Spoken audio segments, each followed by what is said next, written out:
Thank you. I don't know about that. David Seymour. Mr Speaker, I rise on behalf of the ACT Party in opposition to this bill and in reference to comments made by the member who just resumed her seat.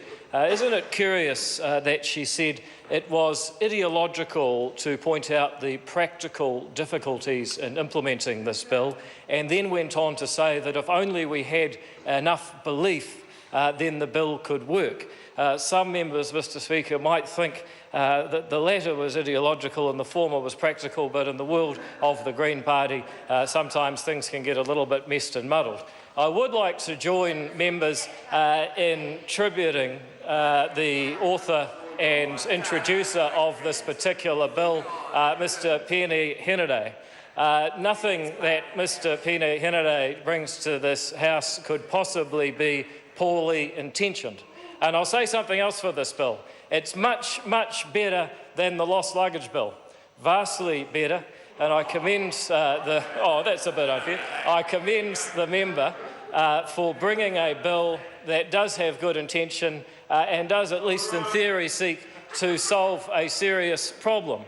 But, Mr Speaker, we've heard a little bit about William Wilberforce and Amazing Grace, and I'd like to join with Reno Tinakate in commending that film to any members who haven't seen it. It is a fabulous narrative of an important part of this nation's cultural history and the efforts of a parliamentarian, William Wilberforce, in ending slavery.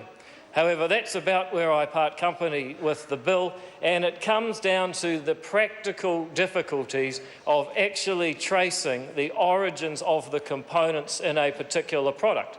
And so if we can't talk about William Wilberforce, I'd like to talk about another great thinker, Leonard Read, who is the author of an essay that I'd commend to all members of the House. The essay is called I, Pencil.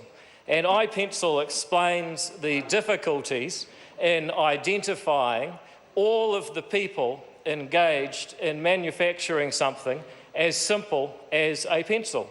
And throughout the essay, if you care to follow it, I won't give you the whole thing, he traces that the copper that holds the rubber on top of the pencil had to be mined somewhere.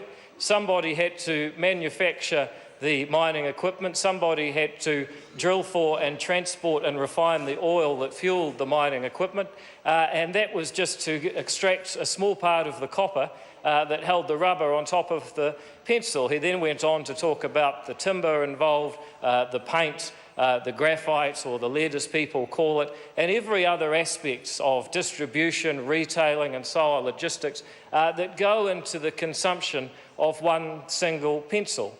Even a product that simple has so many contributors to its construction that it is impossible for anybody to truly trace the origins of something as simple as a pencil. Of course, most products we consume are far more complex than a pencil.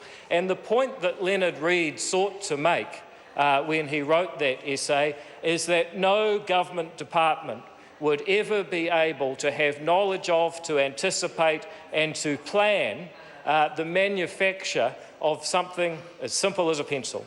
And so it will come to pass, if this law was to become a law, that wonderful as the fine men and women who work for the New Zealand Customs Service are, we're getting to the alternative, Ms Curran, just be patient.